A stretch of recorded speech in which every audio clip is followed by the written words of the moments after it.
Hello बच्चों, my name is Pramod Kumar. Welcome to net science classes. आप लोगों को इस वीडियो के माध्यम से मैं आप लोगों को यह बताने जा रहा हूं कि 10th और 12th बोर्ड का कॉपी किस प्रकार से चेक होता है और कहां कहां पर स्टूडेंट गलती कर सकते हैं, जो कि ये गलती करने पर आपको बहुत ज्यादा मार्क्स की कटौती होती है। आप लोग उस गलती से सावधान रहें। आप लोगों को इस वीडियो के माध्यम से पूरा डिटेल में बताने जा रहा हूं कि बोर्ड में कॉपी किस प्रकार से लिखा जाता है, कहां कहां पे स्टूडेंट गलती करते हैं। तो सबसे पहला क्वेश्चन ये आता है कि क्या बोर्ड का कॉपी चेक होता है।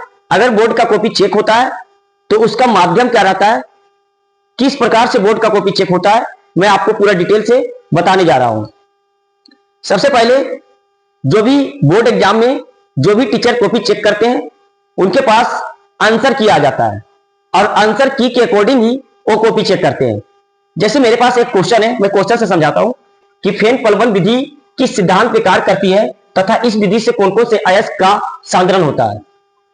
अगर ये क्वेश्चन दिया हुआ है, स्टूडेंट अगर इस प्रकार से रिप्लाई दिए, इसका उत्तर इस प्रकार से लिखे, तो देखिए स्टूडेंट क्या क्या गलती किए हैं वो आपको मैं इस वीडियो से समझाने जा रहा हूं।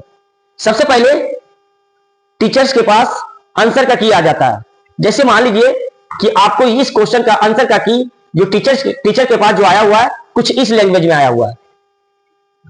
कॉपी चेक करते समय टीचर्स के पास इतना समय नहीं होता है कि आप जो इस तरीके से लिखे हैं आपको पूरा का पूरा चीज पढ़ सके। ठीक है, टीचर जो आंसर की आया हुआ है उसका 3 से 4 पॉइंट सेलेक्ट करते हैं। जैसे यहां पे टीचर्स के पास ये आंसर आया हुआ है फेन पलवन विधि, फेन पलवन विधि का ये पॉइंट बाई पॉइंट ये आंसर आया हुआ है। तो टीचर्स ये एक बार पूरा रीडिंग करते हैं आंसर की को और उसमें से कुछ पॉइंट जो इंपॉर्टेंट पॉइंट होता है उसको अपने माइंड में रखते हैं। जैसे फेन पलवन विधि क्या होता है कि इसमें हम लोगों को क्या करते हैं कि जो सल्फाइड अयस्क है उसको अलग करने का ये एक प्रक्रिया होता है। ठीक है, इसमें तेल और अशुद्धि जल वगैरह मिला करके इसको भिगाया जाता है। तो ये एक पॉइंट पकड़ लिए हो। दूसरा पॉइंट वो क्या पकड़े कि तेल या लिप्टस के तेल के साथ मिलाकर के इसको क्या किया जाता है, मिक्स किया जाता है। ठीक है, और उसके बाद ये एग्जांपल ये पकड़ ली, स्टूडेंट ने कुछ इस प्रकार से लिख करके आ गया। मानते हैं कि वो स्टूडेंट पूरी तरीके से सही लैंग्वेज में सही लिखा है, लेकिन स्टूडेंट गलती क्या किया है कि ये जो लिखे हैं इसमें जहां जहां पे इंपॉर्टेंट पॉइंट होता है उसको अंडरलाइन नहीं किया। अगर इस पॉइंट को अंडरलाइन कर दिया जाए जैसे सल्फाइड अयस्क, ठीक है, तो यहां पे ये अंडरलाइन उनको दिख जाएगा कि ये सल्फाइड अयस्क को शुद्धिकरण के लिए इसका उपयोग करते हैं। जैसे अगर बात करें तो यहां पे लिखा हुआ है तेल, तेल से हम लोगों को क्या करते हैं, इसको मतलब भिगा करके इसको अलग किया जाता है। तो ये सब पॉइंट जो इंपॉर्टेंट पॉइंट होता है उसको अंडरलाइन करना है ब्लैक कलम से। ठीक है, स्टूडेंट सबसे बड़ा मिस्टेक यहां पे करते हैं, कॉपी जो चेक होता है वो 3-4 वर्ड पे चेक होता है। अगर वो 3-4 वर्ड अगर आप सही से लिखे हैं तो आपको आंसर पूरा का पूरा मिल जाएगा।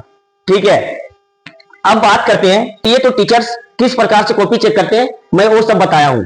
खास करके सब्जेक्टिव क्वेश्चन, शॉर्ट क्वेश्चन हो या लॉन्ग क्वेश्चन हो, कॉपी इसी प्रकार से चेक होता है। मात्र 2 या 3 शब्द पर वर्ड पर पूरा का पूरा मार्क्स मिलता है। आप वो 2-3 वर्ड जो रहे उसको अंडरलाइन कर ले। ठीक है, आखिरकार लिखने में जो लिखावट होता है, लघु उत्तरीय प्रश्न हो या दीर्घ उत्तरीय प्रश्न हो, वो लिखावट में क्या क्या चीज आपको ऐड करना है। ठीक है, तो सबसे पहले मैं बात करूं कि राइटिंग स्किल्स क्या होना चाहिए।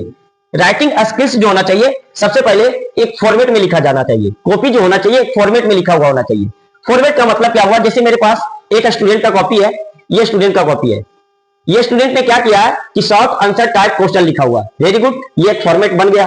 ठीक है, उसके बाद ये स्टूडेंट क्या किया है कि प्रश्नावली संख्या 01 लिखा है, वेरी गुड। लिखने का तरीका यही होना चाहिए।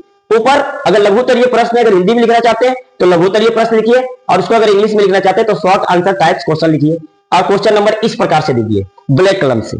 ठीक है, तो ये इसका एक फॉर्मेट है। ये स्टूडेंट सभी क्वेश्चन में इसी प्रकार से लिखा है, यही एक फॉर्मेट में लिखा जाता है। दूसरा बात करें कि कंटेंट, उसका जो कंटेंट होना चाहिए, लिखने का जो तरीका होना चाहिए वो बढ़िया होना चाहिए। जैसे कंटेंट का मतलब क्या हुआ कि हर एक क्वेश्चन में ये कुछ न कुछ प्रश्न संख्या 01, प्रश्न संख्या 02, प्रश्न संख्या 03, इस प्रकार से एक कंटेंट लिख करके आपको आंसर करना है। ठीक है, उसके बाद बात करें एक्यूरेसी। एक्यूरेसी का मतलब क्या हुआ कि आप जो भी चीज लिख रहे हैं कम से कम गलती करें। समझ में आया? कम से कम गलती, जितना कम से कम आप गलती कीजिएगा उतना ज्यादा आपको नंबर मार्क्स ज्यादा मिलेगा। तो ये एक्यूरेसी को मेंटेन करना है। चौथा पॉइंट आता है organisation of ideas. Organisation of ideas का मतलब क्या होता है कि आप जो पॉइंट लिख रहे हैं उसका कुछ पॉइंट एनसीईआरटी बुक से मिल रहा है या नहीं मिल रहा है। अगर एनसीईआरटी बुक से मिल रहा है तो आपका जो लिखने का जो आइडिया है वो बहुत बढ़िया है। ठीक है, तो आप इतना कोशिश करें कि कुछ कुछ पॉइंट करीब करीब 30 से 40-50% पॉइंट एनसीईआरटी के लैंग्वेज में लिखे। तो ये 4 फॉर्मेट आपको लेकर के चलना है लिखने में। समझ में आ गया बात? ठीक है, अगर आपको चाहिए कि हर एक कॉपी में 8 से 10 मार्क्स अगर अधिक आए तो आपको ये फॉर्मेट लेकर के चलना है। आपको पूरा कॉपी चेक करने के बाद फॉर्मेट में 1 मार्क्स का वृद्धि होता है, कंटेंट में 1 मार्क्स का वृद्धि होता है, एक्यूरेसी में 1 मार्क्स का वृद्धि होता है, और ऑर्गेनाइजेशन ऑफ आइडियाज एनसीईआरटी का लैंग्वेज अगर आप लिख रहे हैं तो उसका भी 1 मार्क्स मिलता है। तो सोच लीजिए आपको 4 मार्क्स का वृद्धि तो यहां पे हो गया, लिखने का तरीका से हो गया। ठीक है, अब मैं बात करने चाह रहा हूं, ये स्टूडेंट सभी चीज सही किया है लेकिन जो इंपॉर्टेंट पॉइंट था उसके नीचे अंडरलाइन नहीं किया। ये सबसे बड़ा फॉल्ट है। समझ में आया बात? ये सबसे बड़ा फॉल्ट है। हर एक क्वेश्चन में मिनिमम कम से कम 2 अंडरलाइन होना चाहिए, 2 या 3 से अधिक नहीं। ब्लैक कलम से अंडरलाइन करें। ठीक है, उसके बाद मैं बात करता हूं कुछ कुछ इंपॉर्टेंट पॉइंट। ठीक है, जैसे अगर इंपॉर्टेंट पॉइंट अगर बात करूं तो कॉपी में उत्तर अच्छा हैंड राइटिंग से देना है। हैंड राइटिंग का बोर्ड लेवल पे बहुत ज्यादा इंपॉर्टेंट होता है। जितना ज्यादा आप हैंड राइटिंग का इस्तेमाल करेंगे उतना अच्छा स्कोर आएगा। अगर हैंड राइटिंग अगर अच्छा नहीं रहा कॉपी के अंदर तो जो 5 मार्क्स का क्वेश्चन है वहां पे 3 से 3.5 मार्क्स लिख करके अगर आप बढ़िया भी लिखे हुए तो 3 से 3.5 मार्क्स मिलेगा और वो आगे बढ़ते हैं। तो हैंड राइटिंग का बोर्ड में बहुत ज्यादा रोल होता है। तो हैंड राइटिंग बढ़िया से लिखें, साफ सुथरा लिखें, अलग अलग करके लिखें। समझ में आ गया बात? उसके बाद बात करें दूसरा इंपॉर्टेंट पॉइंट का, तो दूसरा इंपॉर्टेंट पॉइंट ये है कि अंडरलाइन जरूर करें। जैसे ये स्टूडेंट का एक मेरे पास कॉपी है। ठीक है, ये स्टूडेंट ने क्या किया है कि अंडरलाइन तो किया है लेकिन अंडरलाइन तो किया है लेकिन जो इस्तेमाल किया है वो येलो इस्तेमाल किया, इंक। ठीक है, इस प्रकार का अंडरलाइन नहीं होना चाहिए। कॉपी में वनली ब्लैक और ब्लू पेन ही यूज करें, बाकी कोई पेन का यूज नहीं करना है। अगर अंडरलाइन ही करना है तो ये अंडरलाइन ब्लैक कलम से इस प्रकार से करना है। समझ में आया बात? दूसरा, पेन कॉपी के अंदर टच भी नहीं होना चाहिए। ठीक है, तो इस चीज को नोट करें, दिमाग में रखें। अगर बात करें तीसरा पॉइंट का तो शुद्ध शुद्ध लिखने का प्रयास करें। आप जो भी शब्द लिख रहे हैं, जो भी लैंग्वेज लिख रहे हैं उसमें गलती कम से कम हो। लिखावट जो होना चाहिए एकदम साफ सुथरा होना चाहिए, गलती एकदम कम होना चाहिए। ठीक है, तो शुद्ध शुद्ध लिखने का मतलब हुआ कि गलती कम होना चाहिए, जो भी लिख रहे हैं आप सही लिखें। तो इस चीज पर आप फोकस करें। ठीक है, नेक्स्ट पॉइंट का अगर बात करें तो कॉपी में ज्यादा काट कुट ना करें। कॉपी जो है वे ज्यादा काट कुट नहीं करें। जैसे ये स्टूडेंट का एक कॉपी है मेरे पास, ये स्टूडेंट ने क्या किया कि क्वेश्चन नंबर 5 जो बनाना था, ये क्वेश्चन नंबर 5 बनाया और यहाँ पे कुछ लिखा, लिखने के बाद ये काट दिया। इस प्रकार से कॉपी के अंदर नहीं होना चाहिए।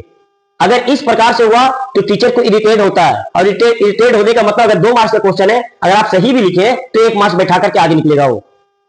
तो ये सब चीज पे पूरा फोकस करें। इस प्रकार से कटम कुटुम नहीं होना चाहिए, एकदम साफ सुथरा। अगर आपको रफ करना है तो कॉपी के लास्ट में जाएं, वहां पे ऊपर लिख दे रफ, और रफ करने के बाद आपको जो भी करना है वो कॉपी के लास्ट में करें। इस प्रकार से बीच में कट्टम कुट्टिम नहीं होना चाहिए। नेक्स्ट पॉइंट अगर बात करें, चित्रों का प्रयोग जरूर करें। जिस क्वेश्चन में डायग्राम का चर्चा किया है तो उस क्वेश्चन में तो डायग्राम बनाना ही बनाना है, चित्र तो बनाना ही बनाना है। अगर जिस क्वेश्चन में डायग्राम का चर्चा नहीं किया है, अगर छोटा डायग्राम है वहां पर भी आप बना सकते हैं। और डायग्राम भी बनना चाहिए पेंसिल का यूज करके, कलम का यूज करते हुए डायग्राम नहीं बनना चाहिए। जैसे ये स्टूडेंट के पास, ये स्टूडेंट एक क्रिस्टलीय ठोस और अक्रिस्टलीय ठोस में इसको लिखना था अंतर।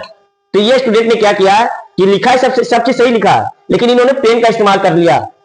अगर ये 2 नंबर का क्वेश्चन है, अगर इस प्रकार से फिगर में पेन का इस्तेमाल हुआ तो ये 1 नंबर बैठा करके आगे निकलेंगे, क्योंकि टीचर्स के पास उतना समय नहीं है, एक एक पॉइंट को देखते हैं केवल बस। समझ में आया बात? तो बोर्ड लेवल का कॉपी इसी प्रकार से चेक होता है, कोई सा भी बोर्ड हो। ये सब चीज पे एकदम सावधानी रहे, और इतना अगर सावधान हो गए तो यकीन मानिए कि हर एक कॉपी में आपका 10 मार्क्स का इजाफा होगा, 10 मार्क्स का वृद्धि होगा। दूसरा चीज है, अब बहुत सारे स्टूडेंट ये भी बोलते हैं कि सर 2 मार्क्स का क्वेश्चन कितने लाइन में लिखे हैं? तो सिंपल सा मैं बात बता देता हूं, 10th का बच्चा हो या 12th का बच्चा हो, 2 मार्क्स का क्वेश्चन 3 से 4 लाइन। अगर उस क्वेश्चन में एसआई यूनिट है, एसआई मात्रक है, अगर उसमें बीमा डायमेंशन वगैरह है तो उसमें एसआई यूनिट और बीमा को दर्शाए, इसका एसआई यूनिट ये होता है, बीमा ये होता है। अगर छोटा डायग्राम है तो वहां पे छोटा डायग्राम भी पा रहे हैं। समझ में आए बात? तो ये सब चीज पे पूरा फोकस करना है, ठीक है। हर एक क्वेश्चन में 2 नंबर का क्वेश्चन 3 से 4 लाइन और 8 नंबर का क्वेश्चन मैक्सिमम 8 से 10 लाइन का। अगर उसमें डायग्राम अटैच है तो डायग्राम अटैच करें, अगर उसमें कोई फॉर्मूला है तो फॉर्मूला अटैच करें, अगर उसमें प्रूफ है, छोटा मोटा प्रूफ है तो प्रूफ करें, ठीक है। सबसे बड़ा चीज यह है कि अगर बात करें कि फिजिक्स में या केमिस्ट्री में 95 प्लस स्कोर कैसे करें, तो 95 प्लस स्कोर करने के लिए आपको 2-3 चीज पर बहुत ज्यादा ध्यान देने की जरूरत है। सबसे पहला ध्यान कि आप कम से कम ऑब्जेक्टिव क्वेश्चन को गलत करें। आपको 50% क्वेश्चन बनाना है, 70 क्वेश्चन आपको टोटल मिला है, 70 में से आपको 35 बनाना है, मतलब 2 क्वेश्चन पर 1 क्वेश्चन। जो भी स्टूडेंट पढ़ने में से होंगे वो 70 क्वेश्चन में 35 क्वेश्चन इजी से बना लेंगे। तो ऑब्जेक्टिव क्वेश्चन कम से कम गलत करें। दूसरा बात है कि फिजिक्स केमिस्ट्री में अच्छा स्कोर लाने के लिए अगर क्वेश्चन प्रूफ का है, साबित करने के लिए आ गया तो साबित करने वाला क्वेश्चन करें, ठीक है।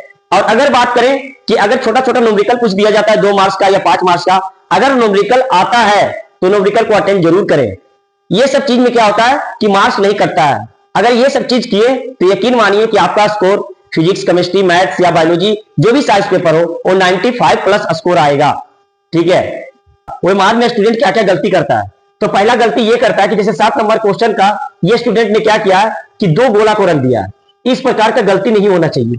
दूसरा गलती क्या करता है स्टूडेंट सब कि गोला के बाहर भी निकाल देते हैं, ये गलती नहीं होना चाहिए। ये सब चीज मशीन एक्सेप्ट नहीं करता है, ठीक है। आप इसको बढ़िया से गोला के अंदर ही रंगे और बढ़िया से रंगे, पूरा का पूरा फिल करें, ठीक है। थोड़ा सा भी जगह गोला के अंदर नहीं रहना चाहिए, मशीन उसी को एक्सेप्ट करता है। और रंगते समय आप नंबरिंग जरूर देखें कि एक का आंसर सी है या एक का आंसर डी है। क्वेश्चन में टिक मारें, जिस समय आप क्वेश्चन करते हैं थोड़ा सा उस क्वेश्चन में बुंदा मारते जाए कि एक का आंसर ए हुआ, 2 का आंसर बी हुआ, और उसी के अकॉर्डिंग आप रंगे।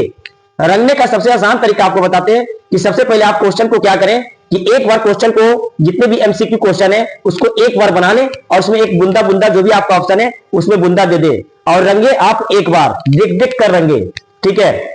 और इस वीडियो को ज्यादा से ज्यादा 10th 12th के बच्चों तक इसको पहुंचाएं, शेयर करें, लाइक करें, सब्सक्राइब करें, कमेंट्स करें और ज्यादा से ज्यादा बच्चों तक ये वीडियो पहुंचाएं ताकि ज्यादा से ज्यादा बच्चों को ये वीडियो को देख करके उसको फायदा मिल सके। Thanks for watching.